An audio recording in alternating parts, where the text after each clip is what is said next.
Setelah kehancuran pasukan Raja Abraha, kota Mekah semakin ternama. Dari kota inilah sejarah manusia paling mulia dimulai. Ka'bah sebagai jantung kota Mekah semakin ramai dikunjungi para peziarah.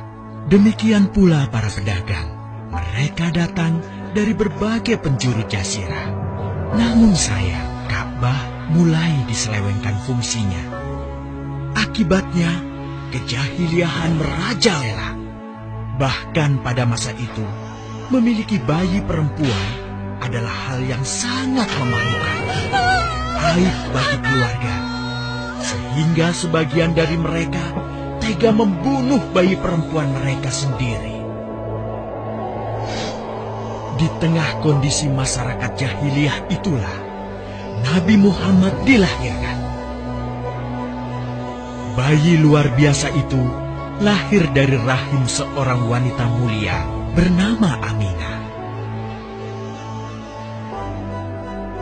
Pada saat itu ditandai peristiwa-peristiwa yang luar biasa. 10 balkon istana Kisra runtuh. Juga padamnya api-api yang biasa disembah oleh orang-orang Majusi.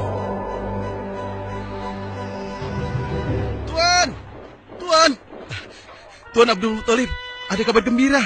Kabar gembira? Kabar gembira? Kabar gembira apa? Tuan, cucu Anda telah lahir. Benarkah? Laki-laki atau perempuan? Laki-laki, Tuan. Subhanallah, Alhamdulillah, Allahu Akbar. Kalau begitu aku ingin segera melihatnya. Mari, Tuan. Setelah mendengar itu, Abdul Muthalib bergegas menuju ke rumah Aminah.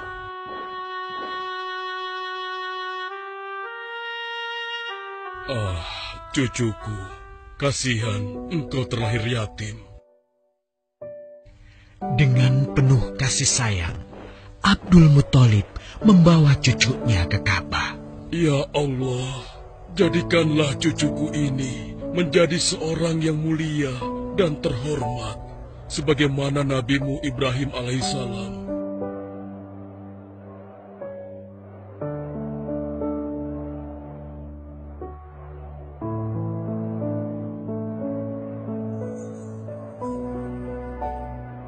Siapa namanya, Ayah?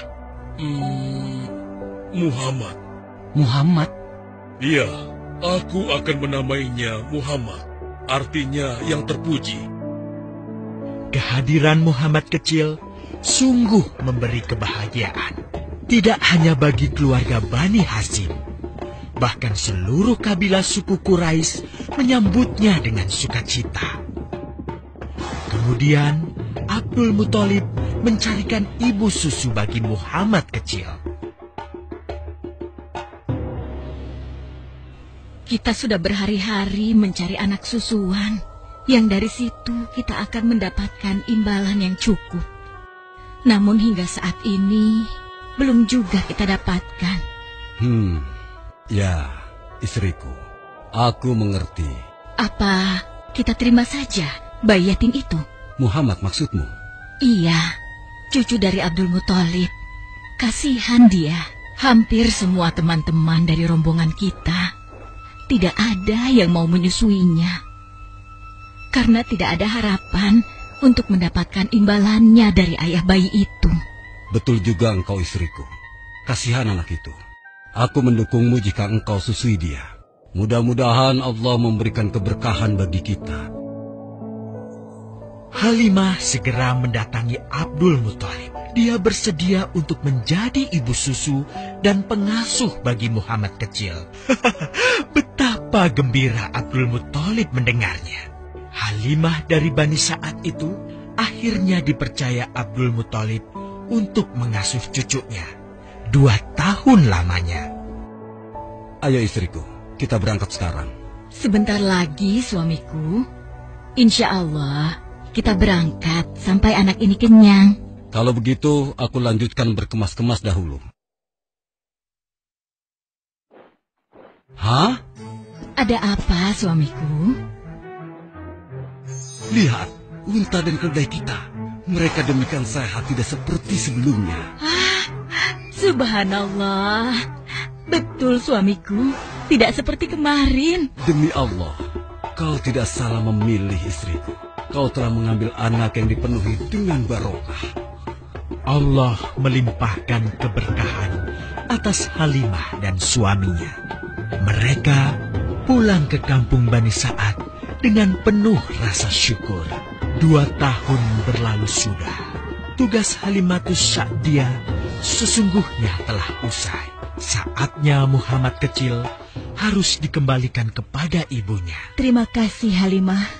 Engkau telah merawat anakku dengan baik selama 2 tahun. Tidak ada yang bisa kuberikan, kecuali aku berdoa. Semoga Allah memberkahi engkau dan keluargamu. Amin. Saya juga bersyukur diberikan kepercayaan dan kesempatan merawat anakmu, wahai Ibu Aminah.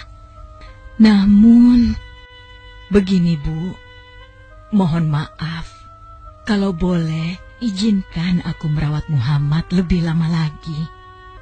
Aku masih sangat sayang padanya. Baiklah, kalau begitu aku setuju dengan usulmu. Bawa dan rawatlah Muhammad sebagaimana dia anakmu sendiri. Terima kasih, Ibu. Terima kasih. Begitulah, Muhammad kecil kembali ke tengah-tengah Bani Sa'ad. Ia tumbuh menjadi anak yang memiliki banyak teman. Karena kemuliaan akhlaknya. Tatkala berusia sekitar 4 tahun, terjadilah suatu peristiwa. Muhammad, Bu! Muhammad! Muhammad? Kenapa Muhammad? Muhammad dibawa orang. Hah? Dibawa orang? Diculik? Coba ceritakan.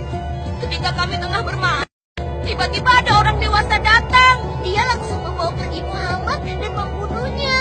Hah? Membunuhnya? Ya Allah, di mana? Di mana? Antarkan ibu ke sana. Dengan perasaan cemas, Halimah bergegas menuju tempat itu. Dan dilihatnya, Muhammad kecil tengah terduduk. Muhammad, apa yang terjadi denganmu? Dengan sangat tenang dan jelas, Muhammad kecil menceritakan apa yang telah terjadi. Bahwa seseorang telah membelah dadanya, mengambil hatinya, kemudian mencucinya dan mengembalikannya lagi ke tempatnya semula. Maka sesungguhnya yang datang itu adalah malaikat Jibril. Dia ditugaskan Allah untuk mencuci hati Rasulullah sehingga bersih dari segala kecenderungan setan. Subhanallah. Sungguh anak ini bukanlah anak sembarangan. Sebaiknya aku kembalikan saja kepada ibunya.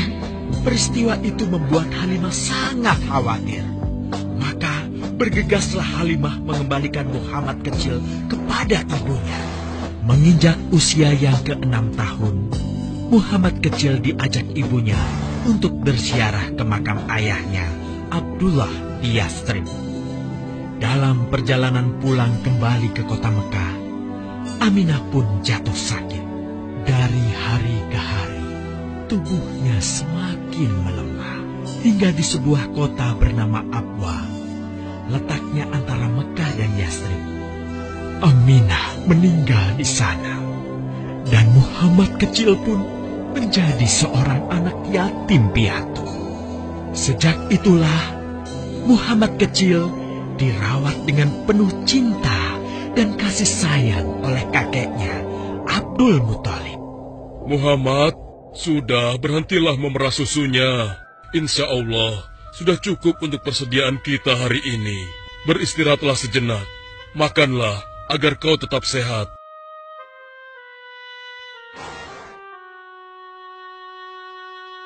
Ya Allah, betapa mulia akhlak cucuku ini. Namun, kasih sayang Abdul Muthalib tidak berlangsung lama. Saat usia Muhammad 8 tahun, Abdul Muthalib kakeknya yang sangat menyayanginya itu meninggal dunia. Kemudian, pengasuhan atas Muhammad pun beralih ke pamannya, Abu Thalib. Muhammad kecil tahu betul betapa sayangnya pamannya kepadanya. Di mana Muhammad? Ia tengah mengembalakan kambing milik salah seorang penduduk Mekah, suamiku. Sejak kapan dia keluar rumah? Sekitar waktu subuh tadi. Subhanallah, betapa baiknya akhlak keponakanku ini. Ya Allah, maafkan ketidakmampuanku mencukupi kebutuhan keponakanku. Sayangi dan berkahilah dia. Jadikanlah dia orang yang mulia di antara manusia. Hingga saat usia Muhammad menginjak 12 tahun, pamannya Abu Thalib mengajaknya berdagang ke Syam. Sampailah mereka di satu daerah bernama Busra. Saat mereka beristirahat, datanglah seorang pendeta menghampiri. Wahai saudaraku, selamat datang di Busra. Tampaknya kalian bukan orang sini. Dari manakah kalian berasal? Terima kasih saudaraku. Kami datang dari Mekah. Lalu, siapakah gerangan anak ini? Ini adalah keponakanku. Muhammad namanya. Apakah engkau bertanggung jawab atasnya, Tuan? Ya. Kemana ayahnya? Ayahnya sudah meninggal sejak ia masih dalam kandungan. Oh, apakah kini dia yatim piatu? Benar. Aku sungguh beruntung bertemu dengannya. Beruntung? Beruntung apa? Sungguh, keponakanmu ini adalah orang yang sangat istimewa. Oh ya? Ya, dia adalah seorang nabi, seorang utusan Allah. Bagaimana kau tahu hal itu? Aku tahu karena aku seorang pendeta. Dan berita kedatangan dia sebagai seorang utusan Allah sudah disampaikan di dalam Injil. Bahkan aku pun bisa mengetahuinya dari cincin kenabian yang berada di bagian bawah tulang rawan bahunya yang menyerupai buah apel sebagai tanda kenabiannya. Begitulah pendeta bernama Bahira menyampaikan kepada Abu Thalib perihal kenabian Muhammad. Ia berpesan agar menjaga baik-baik keponakannya itu, karena Muhammad kelak di suatu saat nanti akan menghadapi banyak gangguan dan rintangan. Istriku, Muhammad sudah berusia 25 tahun. Aku pikir sudah saatnya dia untuk menikah. Betul, suamiku. Namun, dengan siapakah dia akan kita jodohkan? Kemarin Khadijah mengirimkan utusannya dan menyatakan keinginan Khadijah untuk menjadikan Muhammad sebagai suaminya. Hah? Khadijah? Khadijah yang mulia itu? Betul, istriku. Khadijah yang selama ini mempercayakan barang perniagaannya kepada Muhammad. Kenapa dia memilih Muhammad? Ya, Khadijah mengagumi kejujuran dan kebaikan akhlak Muhammad. Menurutmu sendiri bagaimana? Aku pikir Khadijah adalah wanita terbaik bagi Muhammad. Kita akan melamarnya. Tepat di usia 25 tahun, Nabi Muhammad menikahi Khadijah yang berusia 40 tahun. Dari pernikahan itu, mereka dikaruniai Allah 6 orang anak. 2 laki-laki adalah Al-Qasim dan Abdullah. Sedangkan putrinya adalah Zainab, Ruqayyah, Ummu Kulsum, dan Fatimah. Namun, kedua putranya itu telah meninggal semenjak mereka kecil. Suatu ketika, terjadilah banjir besar di kota Mekah. Kabilah-kabilah di kota Mekah pun bergotong royong membangun kembali Ka'bah. Setelah pembangunannya selesai, terjadilah perselisihan antara pemuka kabilah tentang siapakah yang paling pantas meletakkan Hajar Aswad di Ka'bah. Abu Thalib, apa yang harus kita lakukan? Kita sudah bicarakan hal ini selama 5 hari, namun tidak ada titik temu. Aku khawatir akan terjadi pertumpahan darah. Sudah, begini saja. Kita sepakati bahwa masalah ini kita serahkan kepada takdir terbaik. Lihat pintu masuk Ka'bah itu. Siapapun yang pertama kali akan melewati pintu itu, dan siapapun dia, kita tidak boleh menolaknya. Setuju? Aku juga setuju. Baiklah, aku setuju.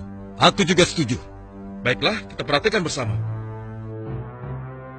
Tidak lama setelah kesepakatan itu, atas izin Allah, Nabi Muhammad menjadi orang pertama yang memasuki pintu menuju Ka'bah. Alhamdulillah, segala puji bagi Allah. Ternyata Muhammad, dan memang dia adalah orang yang tidak pernah kita temui ada celah. Betul? Betul. Iya, betul. Nabi Muhammad pun menerima kepercayaan itu. Dengan kebijaksanaannya, Nabi Muhammad meminta sehelai kain, lalu meletakkan Hajar Aswad di atasnya. Nabi Muhammad mempersilahkan seluruh pemuka kabilah untuk memegang ujung-ujungnya dan mengangkatnya secara bersama-sama. Setelah sampai pada sudut Ka'bah, giliran Nabi Muhammad meletakkan Hajar Aswad di tempatnya semula. Terhindarlah perpecahan di kota Mekah. Meskipun demikian, kegelisahan masih terus menggelayuti hati Nabi Muhammad. Kejahiliahan ada di mana-mana. Kezaliman dan kemaksiatan terus berlangsung. Ia tak habis pikir. Nabi Muhammad mulai merenung dan menyendiri untuk menghindar dari perilaku jahiliyah.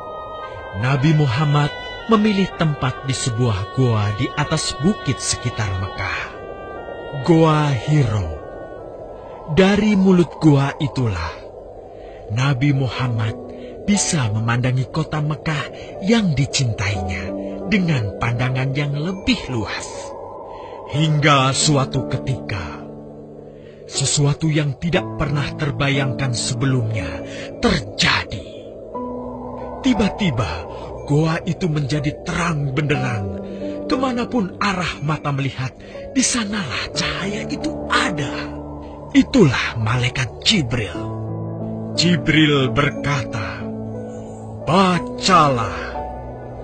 Dengan gemetar, Nabi Muhammad berkata, "Aku tidak bisa membaca."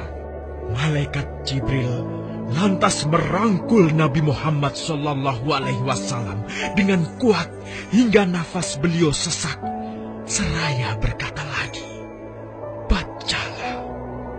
Sampai akhirnya malaikat Jibril membantunya setelah merangkulnya dan menyuruhnya membaca hingga 3 kali. Kemudian malaikat Jibril membantunya membaca. "Bacalah dengan menyebut nama Tuhanmu yang menciptakan. Dia telah menciptakan manusia dari segumpal darah. Bacalah, dan Tuhanmulah yang paling pemurah, yang mengajarkan manusia dengan perantaraan Al-Qalam. Dia mengajarkan kepada manusia apa yang tidak diketahuinya." Kalimat suci telah terucap. Resmilah sudah.